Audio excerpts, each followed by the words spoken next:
भारत देश को अपने अखंड भारत के रूप में कब तक देख लेंगे? देखिए, कब तक मैं नहीं बता सकता ना, वो ग्रह ज्योतिष वगैरह देखना पड़ेगा मुझे, उसका मैं जानवरों का डॉक्टर हूं। लेकिन यह बताता हूं कि आप अगर उसको करने जाएंगे तो आपके बूढ़े होने के पहले से आपको दिखेगा, क्योंकि अब परिस्थितियां ऐसी करवट ले रही। जो भारत से अलग हुए उनको लगता है कि वो गलती हो गई, हमको फिर से भारत होना चाहिए। लेकिन वो मानते हैं कि भारत होना यानी नक्शे की रेखाएं पोंछ डालना।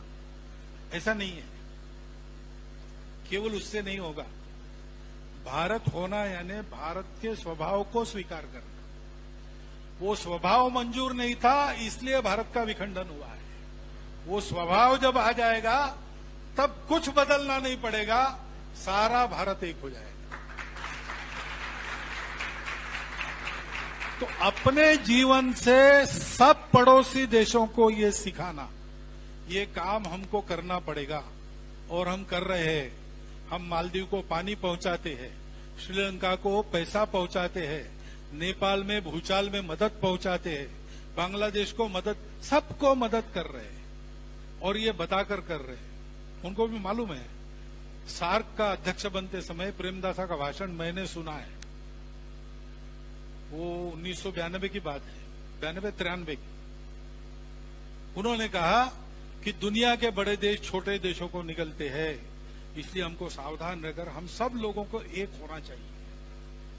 और दक्षिण एशियाई देशों को ये कोई कठिन काम नहीं है, क्योंकि आज हम दुनिया में अलग अलग देश जाने जाते हैं, लेकिन वास्तव में हम एक ही भारतीय मुख्य भूमि के अंग है।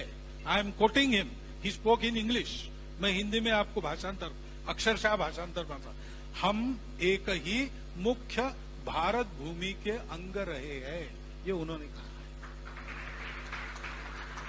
तो ये अंगांगी भाव उत्पन्न हो जाए।